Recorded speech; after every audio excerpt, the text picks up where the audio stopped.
The chill of the morning fog merges with the scent of blood and wet wool.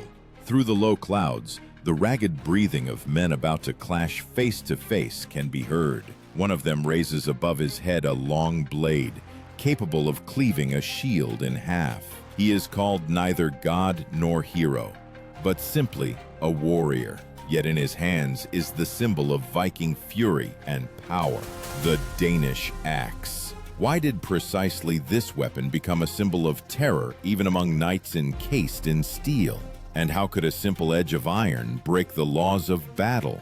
The answer is deeper than it seems, and is connected not only with metal, but also with the very nature of man. Archaeologists found similar axes in burials from the late 10th century in Denmark, Norway, and England. Their form? An elongated blade nearly half a meter long on a long, light ash handle. This was not a tool, but a sophisticated engineering marvel, designed for maximum swing force. According to chroniclers' accounts, only the best wielded such a weapon, those whom even their own people feared. This weapon was called broadaxe. In Old English, it means broad blade, but it sounds more like a warning. One movement and a body protected by chainmail opens up like fabric. The blade itself was thin, slightly curved so as not to get stuck in bone, and the long handle allowed for strikes like a hammer blow, with an inertia that broke even ribs beneath armor. Imagine this scene. Early morning, steam above the marsh, a dozen men in woolen tunics. One steps forward, his breath merging with the cries of seagulls. He raises the axe, the sun glides along the steel edge, and in that moment, the enemy sees not a man, he sees death. Historians wrote that the Danish axe bit into armor like a shovel into soft earth. The term without which this moment cannot be understood is Berserker. This is what Vikings who fell into battle frenzy were called. They felt no pain, heard no commands, knew no fear. Their bodies were as if carved from wood, and their movements from a hurricane. In battle, a berserker transformed into an embodiment of strength, and the Danish axe was an extension of this fury. But what made it truly invincible? Why did metal forged from simple iron prove stronger than all the defenses of the Middle Ages? The answer lies hidden in a technology that modern smiths call pattern welding. This is a method in which strips of iron of different qualities were twisted and joined into a single whole, creating both flexibility and strength simultaneously. Such a blade did not break upon impact. It lived with the hand. According to various sources, each such axe could weigh about 2 kilograms. This was enough to maintain swing speed, but not to overload the shoulder. A Viking held the weapon with both hands, like a dancer leading his partner. The blade didn't just fly downwards. It rotated, gaining power with every centimeter of its path. Modern reenactors say that a blow from such an axe can penetrate even a 2-millimeter thick steel helmet. Now consider, in that era, there were no helmets with reinforcing ribs, and chainmail protected only against a direct stabbing blow. One precise swing, and fate was sealed.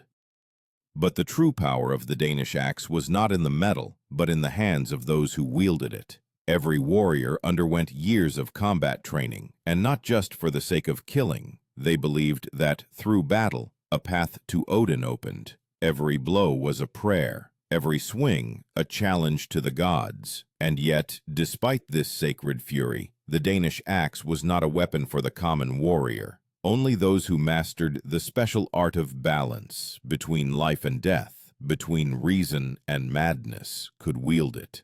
This is how legends are born, legends that endure through centuries. And when the clang of axes merged with the roar of the northern wind, the earth trembled. But this was only the beginning, the moment when the power of steel first united with human fury. Further, this connection would transform into something more, into a symbol of power and fear that forever changed the face of medieval battles. The flames of bonfires reflect on the blades. The wind from the sea smells of salt and blood. The night before battle is the longest in any warrior's life. Vikings did not pray in silence. They sharpened their weapons. Every click against the stone sounded like a promise. Among a multitude of swords and spears, the long axe stood apart. It could not be hidden, nor could it be used in close combat. It demanded space. It demanded rhythm. He who wielded it controlled not just iron, he controlled the timing of the battle. Archaeologists who investigated discoveries on the island of Funen claimed that many of these axes had handles up to 1 meter 20 centimeters long. This was no accident. Such a length allowed for striking from a distance that a swordsman could no longer reach. This is why axe-wielding fighters became the center of the attack, the point from which chaos began. When the Danish axe entered the enemy's formation, the ranks scattered as if blown away by a northern storm. Such a weapon demanded incredible coordination. One wrong step, and the blow would take off the head not of an enemy, but of a comrade. That is why a special rank existed, huskarl. These were the king's personal bodyguards, the elite northern warriors who wielded axes to perfection. Huskarls were considered a symbol of loyalty and strength. Their presence alongside the chieftain instilled confidence in allies and terror in enemies. Huskarls trained not just to fight, they learned to feel inertia. To hold a two-handed axe after a strike was like stopping a flying boulder. Therefore, they used a special technique. Instead of swinging from top to bottom, they threw the blade in an arc, turning each blow into a flexible, almost choreographic gesture. Modern fencers say that this movement is closer to a blacksmith's hammer blow than to a swordsman's strike. These fighters wore chainmail made of thousands of iron rings, weighing about 12 kilograms. Beneath the chainmail was dense wool, absorbing sweat and softening blows. On their heads, an iron helmet with a nasal guard. And yet, none of these elements saved them from the Danish axe. One swing, and the blow passed diagonally, as if the axe was drawing a line of fate. The very philosophy of Viking combat was built on the idea of a breakthrough. Their tactic, which historians call the boar's head, a wedge formation where the leading ranks broke through the enemy's defenses. Now imagine a man with an axe standing at the head of the wedge. The first second of engagement decided everything. A top-down blow shattered shields, cleaved spears, and opened the way for the rest. Historical sources, including the Anglo-Saxon Chronicle, mention the Battle of Malden at the end of the 10th century, where the Vikings employed precisely such tactics. Then, the Anglo-Saxons first encountered the massive use of Danish axes. One chronicler wrote, "They struck as if Thor's own hammers had descended upon our land." This was not poetic exaggeration. It was an eyewitness observation. The term that defined the Vikings' strength at that moment was hugr, translated from Old Norse, inner fire, resolve. Without it, a man could not be a warrior. Hugr was what transformed an ordinary peasant into a berserker, and a berserker into a legend. When a man took up the axe, he had to feel this fire within. Otherwise, the weapon simply would not obey. This inner fervor combined with practical knowledge of metal. Northern smiths working in harsh climatic conditions knew that soft iron would bend and overly hard iron would crack. Therefore, they created a special structure, hard steel along the edge of the blade and soft iron in the center. This created the effect of flexibility. Upon impact, the edge maintained its sharpness while the center absorbed vibration. Even modern smiths consider this balance a technological marvel of its time. But it wasn't just the technique that made the axe a weapon of terror. The psychological effect was no less important. An opponent, seeing before him a man armed with such an axe, often lost the will to resist. Field tests by reenactors show that the sound of a shield shattering after an axe blow evokes an instinctive fear in observers. An ancient, almost primal one. This is what the Vikings exploited. The enemy's fear was part of their strategy. When the detachment raised their axes simultaneously, the air filled with a low hum, like the sea before a storm. This sound was a signal. The battle begins. And at the moment when the first blows fell upon the shields, everything mingled. Screams, the clang of iron, the roar of men. And somewhere in this chaos the edge of an axe gleamed, already carrying the fate of another victim. However, the fame of the Danish axe did not stop on the fields of England. It began to change the very military culture of Europe. Within a single generation, even the Anglo-Saxons began to adopt northern combat methods, creating their own axe-wielding detachments. The era of swords gave way to an era of a blade capable of cleaving armor, and the enemy's consciousness simultaneously.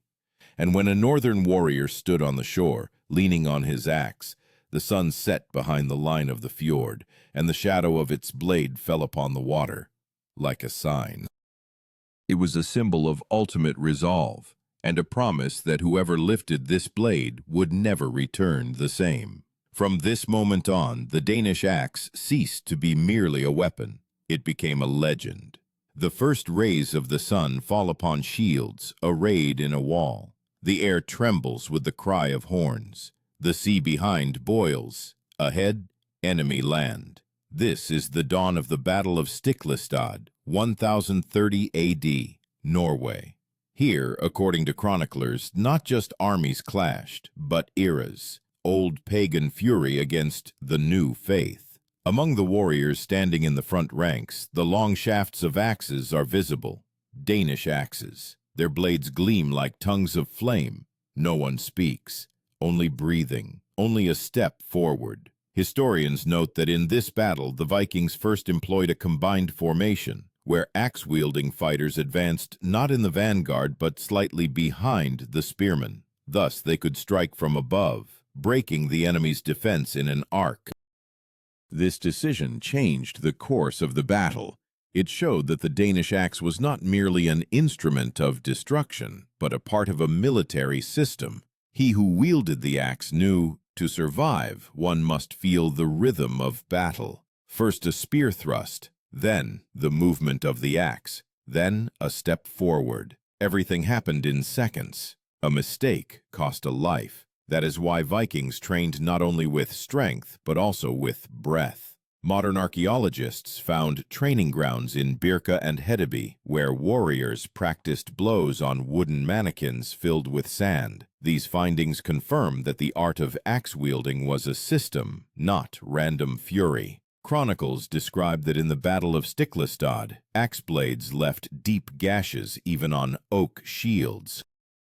One of the Scandinavian poets, the skald Thorfinn, wrote, "The axes sang, and their song was a song of wind and blood." This metaphor accurately conveys the feeling. An axe blow didn't just destroy, it created a sound that sent chills down the spine, even of allies. There is a concept called fulldredge. This is an Old Norse term, meaning warrior in full measure. This is what they called someone who had passed all stages of training and could fight in any situation. Unlike ordinary militiamen, fulldredges wielded several types of weapons at once: spear, sword, and axe. But it was with the Danish axe that they felt freest. It was a tool that could be trusted like one's own heart. Archaeological data shows that axes were often decorated with engraving or silver inlay. On some finds, patterns in the form of snakes or wolves are visible, symbols of strength and cunning. These images had not a decorative but a magical meaning.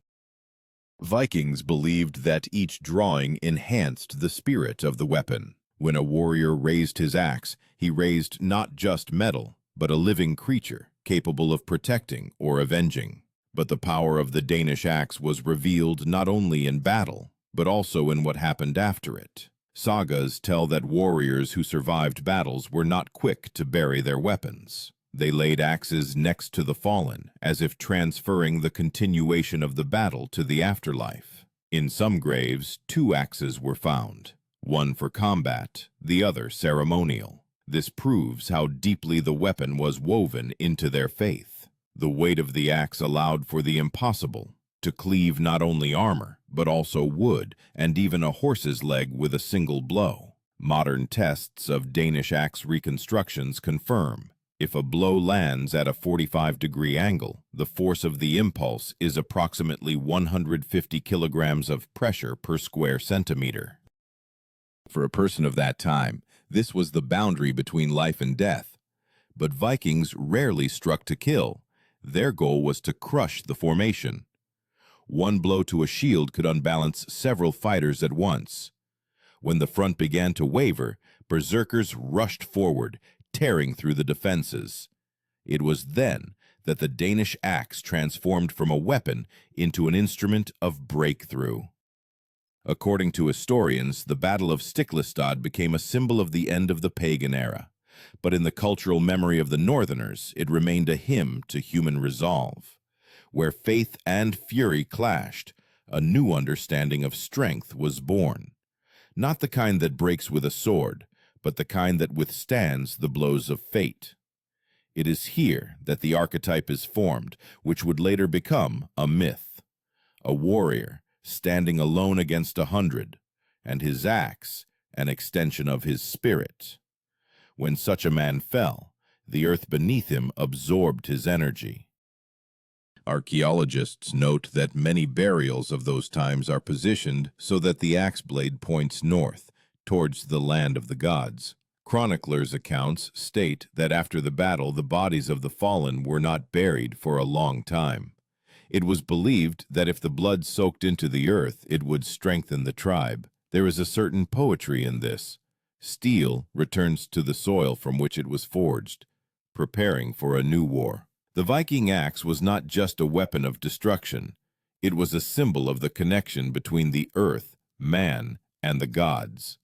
When its blade passed through the air, it seemed to cut the boundary between worlds. And so, even centuries later, when we look at these ancient finds in museums, it feels as if a chill still emanates from their edge, the breath of a past that refuses to let go. But the history of the Danish axe did not end on the fields of Norway. It continued to live in the hands of those who adopted its form but did not understand its spirit. And it is in this contrast between power and meaning that the next chapter of this legend is hidden. The roar of battle subsides, but the echo of Danish axe blows continues to resound in Europe's memory. After Stiklestad, northern mercenaries began appearing far beyond their fjords. They were summoned to England, France, Byzantium. Wherever the tide of battle needed to be turned, there appeared men with long axes. Their presence became a sign of the decisive hour. But now these fighters were no longer merely barbarians. They were professionals of war. Thus, a new name was born, which became a legend, the Varangians. Historians note that within the Byzantine Imperial Guard, known as the Varangian Guard, the Danish axe became the primary weapon. 11th century chronicles record, "They carry axes that gleam like silver, and when they move, the earth trembles." These men guarded the emperor, participated in campaigns to the Middle East, fighting against Normans and Saracens. They were known by a single sound, the heavy whistle with which the blade fell. Such a weapon demanded not just strength but discipline. The Varangian Guard trained according to a strict schedule, using what would later be called combat forms, series of movements where every step and turn of the axe was pre-calculated. Modern researchers studying bas-reliefs from Constantinople suggest that the technique of wielding the Danish axe had similarities with the methods of Eastern halberds. But unlike them, the Scandinavian weapon was faster and more deadly in close combat. The key term of this period is angan. This is what the Byzantines called the long-shafted weapons of the Northerners, without distinguishing between spears and axes.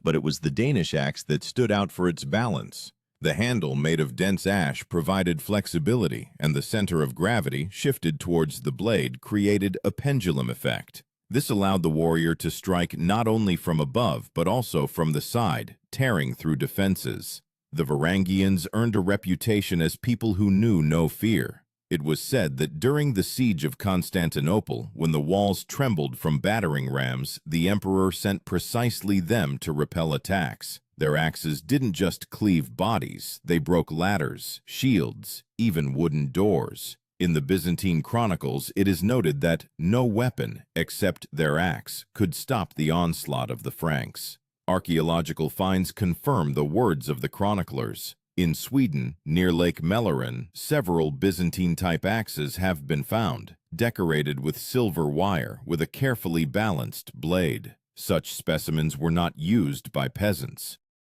This was an elite weapon, costing, when converted to modern currency, as much as a good warhorse. But the Varangian strength lay not only in their weapons, but also in their vow. Everyone who joined the guard swore an oath of loyalty until their last breath. It was believed that a warrior who fell defending the emperor would be admitted to Valhalla without trials. Therefore, even in the last minutes, when the battle turned into chaos, the Varangians did not retreat. They were called the Iron Circle. The metaphor of the Iron Circle lives on today. Imagine the scene: heat, dust, the smell of pitch. On the walls of Constantinople, smoke. A crowd of enemies beats against the gates, and then, from around the corner, a formation of Varangians emerges. They walk slowly, as if death itself is advancing. Their axes are not weapons, but a sign of judgment. One swing, and the line of attack breaks. A second, and the enemies are already fleeing. This is not just a battle, it is a theater of power. However, it was precisely here, in the flames of the Byzantine Wars, that the Danish axe began to change. Eastern smiths added new forms to it, strengthening the pole, making the blade wider. Some specimens transformed into true works of art. But with this, the original wildness, that pure instinct of northern combat, was lost. The weapon became a symbol of power, a part of ceremonies. Historians write that in the 11th century, Varangian axes were used not only on the battlefield but also in oath-taking rituals. The blade touched the shoulder of a new warrior, a sign that he was now bound to the brotherhood by blood. And yet, despite the new forms, the essence remained the same. The axe was a reminder: strength and honor are inseparable. Modern reenactment tests show that even with precise replication of the form of Byzantine axes, it's impossible to achieve the same dynamics as the original Danish ones. The metal, the alloy method, the balance, all of it was lost. Perhaps because the spirit itself was lost, that very hugger, the inner resolve, without which the blade is just iron. And when the Varangians returned home, their axes were no longer mere weapons. They became relics. They were passed down through generations, laid in graves alongside chainmail. For descendants, it was a sign. The person who wielded such a weapon stood on the border of worlds. From that time, the Danish axe transformed into a symbol of transition, from barbaric freedom to organized military tradition. Its blade no longer just cleaved enemies, but also connected eras. When we see it on bas-reliefs and frescoes, we see not just iron, but a trace of human will, an imprint of a strength that cannot be measured by weight or handle length. But behind the glory of the Varangians and their axes lies a price paid by those who lived with weapons in hand. And this price can only be understood where history ceases to be heroic, in the last moments before demise. That is where the next chapter leads us. The dust settles on the battlefields, but the mark of the Danish axe remains, not only in the earth, it is imprinted in the very memory of Europe. After the fall of Byzantium and the fading of the Viking Age, the axe disappears from the battlefields, but not from hearts. Its shadow still hovers over the north. Every smith who takes up metal knows he is not just forging a weapon, he is repeating an ancient rhythm that for centuries dictated the course of human fury. But glory always comes with a reckoning. And this reckoning is in the blood shed in the last great battle, where the Danish axe sounded for the final time as the voice of the gods. This was the year 1066. England. The Battle of Stamford Bridge, a battle where the last shadow of the Viking world perished. The chronicles tell of a giant with an axe who single-handedly held a bridge against an entire army of King Harold. History has not preserved his name. It is only said that he stood like a wall, and each time his axe was raised, a man fell. The sun reflected in the blade, and it seemed as if Tyr himself, the god of war, had returned to earth. A chronicler wrote, "He struck them as a woodcutter fells trees, and bodies lay one upon another." This image became a symbol of the end of an era. One man, one weapon, and all of history converging in a single moment. Harold's warriors tried to bypass him, threw spears, but he continued to stand until he was struck by a spear from below, through the planks of the bridge. Thus perished the last guardian of Northern Fury. His axe fell into the water, and with it, an era departed. Archaeological finds in the York area confirm people armed with typical Danish axes indeed fought in those lands. Their forms fully match 10th century specimens, proving that even 100 years later, this weapon remained a true symbol of the combat elite. The term that describes this moment is drengr. In Old Norse, this word meant a man of honor, a warrior who does not retreat a single step. In the sagas, a drengr is not just a hero, he is one who lives for heroic deeds, even if he knows he will die. For him, death is not an end, but a transition. When the last drengr on the bridge raised his axe, he knew he would perish, but he did not retreat. This was an act not of military, but of spiritual strength. Modern historians believe that it was on this day, at Stamford Bridge, that the Scandinavian era ended. 3 weeks later, another army, the Norman, would land in England and usher in a new era of knights and swords. But the symbol of strength would remain the same: a broad blade, a shaft, and a man ready to go to the end. Even the knightly swords of Normandy would later be forged with a curve reminiscent of the Danish axe's profile. The metaphor born on this field is simple and terrifying. The axe blade is the boundary between worlds. Each time it swings, a new story is born, and the old one recedes into shadow. So it was that day, blow after blow, breath after breath, until the last sound faded.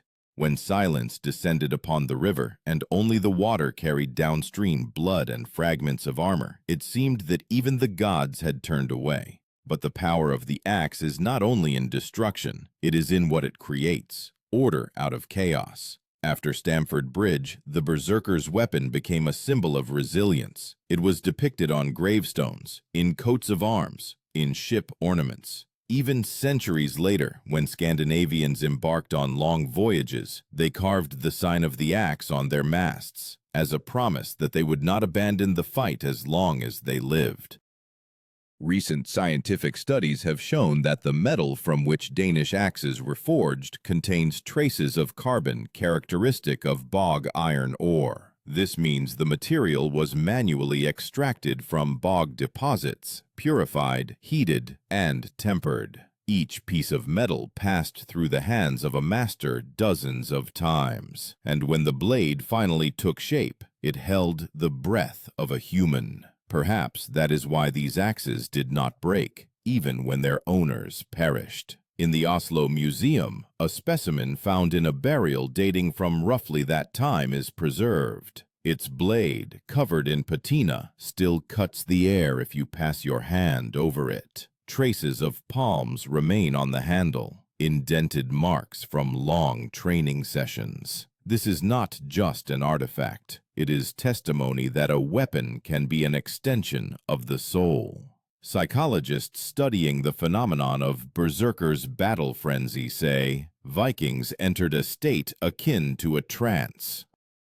Their breathing accelerated, their pulse pounded in their temples, their bodies became insensitive to pain. But it was precisely the Danish axe, its weight and rhythm, that helped them control this chaos. Each blow was like an exhale, each pause an inhale. Thus, harmony between fury and awareness was born. And when the last drengr fell, when his axe went under the water, the legend did not die. It dissolved into the northern wind, into the sound of blacksmiths' hammers, into the gleam of steel. People no longer fought in the name of gods, but everyone who raised a blade felt the same tremor, the very one that a berserker once felt with a Danish axe in his hands. The age of swords began, but the memory of the axe remained, like a wound, like a reminder that true strength is not in the weapon, but in the one who dares to lift it. And somewhere, beneath layers of earth and time, this axe still awaits its hour to remind the world what it is made of. But history knows no rest.